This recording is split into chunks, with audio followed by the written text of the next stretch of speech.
Bonjour à tous. Alors j'espère que vous allez bien. Aujourd'hui je vais vous parler d'un thème qui n'est pas forcément agréable pour tout le monde. Alors j'espère que vous m'entendez bien. Voilà. La gastro. Malheureusement on en a de nouveau et c'est pas forcément la période la plus agréable quand on est quand on l'a. Alors je vais vous donner des petites solutions pour au mieux la tolérer et vous soulager un maximum. Alors déjà il faut comprendre qu'elle peut être virale. Donc dans la majorité des cas c'est ça, surtout à cette période-là de l'année. Ou elle peut aussi être bactérienne, c'est-à-dire qu'elle se transmet par des aliments contaminés, comme les fruits de mer, les fruits, les légumes, le bœuf, les œufs, ou aussi l'eau, surtout par exemple dans certains pays, on a souvent le problème de la tourista que certains touristes connaissent. Voilà, donc là ça peut être plusieurs astuces même qui t'ont emmené sur place pour éviter que ça arrive. Alors déjà dans votre alimentation, la première chose c'est l'eau. Il faut boire au moins 2 litres par jour d'eau. Afin d'éviter la déshydratation, c'est ça le plus important. Ça peut être aussi de l'eau de cuisson du riz ou des tisanes, voilà, mais il faut vraiment boire, ça c'est le plus important, même si vous n'avez pas envie, mais il faut se forcer vraiment à ce niveau-là.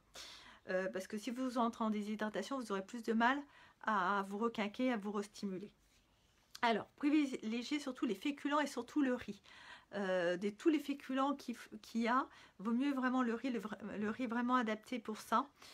Parce qu'il a énormément d'amidon, c'est lui qui en a le plus, donc plutôt que les pâtes et le pain. Vraiment en dernier ce serait le pain de tout. Vous pouvez aussi manger tout ce qui est légumes cuits, comme les carottes, faire un bouillon de soupe, des légumes comme la banane cuite ou les compotes. Les compotes pommes, pêche, coin, ça vous pouvez, il n'y a aucun souci. Alors ce qu'il faut surtout éviter c'est des plats, tout ce qui est à base d'huile et de beurre. Tout ce qui est les produits laitiers, les yaourts, le fromage, les laits à boire, pendant cette période-là, on s'abstient complètement. Les légumes crus ou les crudités, les légumes secs, tout ça non plus. Et pas de céréales qui vont être quand même, il faut avoir un peu plus de fibres, donc qui vont restimuler en même temps le transit. Donc surtout pas à ce niveau-là. Donc là, on fait abstraction, on fait un petit régime diététique, et puis ça fait du bien aussi pour le corps. Mais bon, quand on n'a pas le choix, voilà, vaut mieux ça. Après, en complément alimentaire, alors celui que souvent je vous parle et que maintenant vous connaissez bien, l'extrait de pépins de pamplemousse. Donc il y a un antibiotique naturel et qui permet en même temps de tuer tout ce qui est un petit peu viral au niveau des intestins. Donc là, ça sera vraiment plus dans ce principe-là. Donc en gouttes comme ça, 30 gouttes 3 fois par jour pour les adultes. Et pour les enfants, on va de 5 à 10 gouttes, voilà. 3 fois par jour en fonction de leur âge. Mais ça, il vaut mieux nous demander, comme ça on vous répondra. Après, on peut utiliser alors l'huile d'origan, qu'on peut associer aussi avec l'extrait de pépins pamplemousse. Vous pouvez prendre les deux en même temps, vraiment en cas de diarrhée plutôt infectieuse. Ou en prévention, lorsque vous allez prendre des vacances à l'étranger, que vous n'avez pas trop, vous avez peur de choper des petites choses. Voilà, faire des petites cures. Alors, on commence quelques jours avant et en fait pendant toute la période du voyage. Mais c'est vraiment un anti-infectieux quand même assez puissant. Mais pour éviter par exemple la tourista, c'est vraiment efficace. Après, il y a le thym. Alors, des tisanes de thym. Alors là, je vous le présente soit en feuille. Voilà, et là, vous avez juste à le mettre dans de l'eau bouillante, laisser infuser et après on filtre. Ou soit directement en petite infusette. Alors le thym est un très bon antiseptique. Donc 2 à 3 tasses par jour pendant toute la période. Ça peut être même un peu plus longtemps s'il y a besoin. Pareil pour l'extrait de pépins pamplemousse, hein, c'est pas juste le temps des symptômes. Il vaut mieux faire une semaine, voire 15 jours complets pour être sûr qu'il n'y ait plus rien après.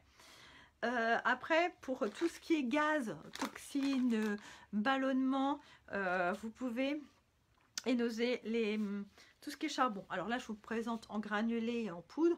Bon, le seul inconvénient, c'est que ça donne, c'est vraiment noir. Ça peut donner les dents noires, juste le temps d'avaler. Après, c'est fini. Donc là, on va jusqu'à 1 à 2 cuillères à soupe dans un verre d'eau 3 fois par jour. Alors, granulé, on peut même mettre dans la bouche et prendre un grand verre d'eau derrière. Ou sous la forme gélule ou comprimé à croquer. Alors, je n'en ai plus, donc je peux même plus vous montrer parce que là, j'en ai plus du tout. Et là, pareil, on va à une gélule jusqu'à 3 fois par jour. Alors, en dehors des repas, à chaque fois, surtout après, si vous prenez des médicaments, 2 heures après la prise du médicament, surtout pour la pilule. On évite de me prendre du charbon en même temps. Après, vous avez aussi l'argile. Alors, aussi bien la verte qui va faire plutôt pour tout ce qui est gastro, et la blanche qui, elle, va jouer plus sur tout ce qui est intoxication alimentaire. Donc, on prépare toujours à l'avance parce qu'on ne boit pas tout, en fin de compte. C'est-à-dire qu'on met une cuillère à soupe d'argile. Oui, voilà, j'ai quelqu'un qui me dit pour le teint, je l'utilise pour les infections urinaires, ça marche très bien aussi. C'est un très très bon anti-infectieux. Donc vraiment, dès que vous avez une infection quelle qu'elle soit, le teint c'est vraiment miraculeux à ce niveau-là. Donc pour l'argile, je reviens à mon argile, donc une cuillère à soupe dans un verre d'eau que l'on mélange et qu'on laisse reposer de 3 heures, voire toute la nuit pour ceux qui vont le prendre le lendemain matin. Et alors vous laissez surtout le fond on n'y touche pas, vous allez voir, vous allez avoir un dépôt et on ne boit que le lait. Et ça on refait, donc enfin dès qu'on a fini de boire notre première, on peut préparer pour la fois suivante et faire ça 3 fois par jour et ça fait vraiment un emplâtre. Un peu comme le smecta que les gens connaissent, mais un peu plus naturel. Voilà, l'argile ça marche très bien à ce niveau-là et même pour les animaux, on peut en mettre un petit peu, par exemple dans les diarrhées des poules, tout ça, on peut en mettre un petit peu dans leur eau. Au contraire, ça peut leur faire que du bien.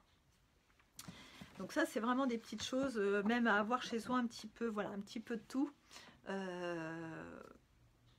Enfin voilà, il faut avoir un minimum quand même pour avoir ce qu'il faut sous la main parce que forcément, ça n'arrive jamais au bon moment.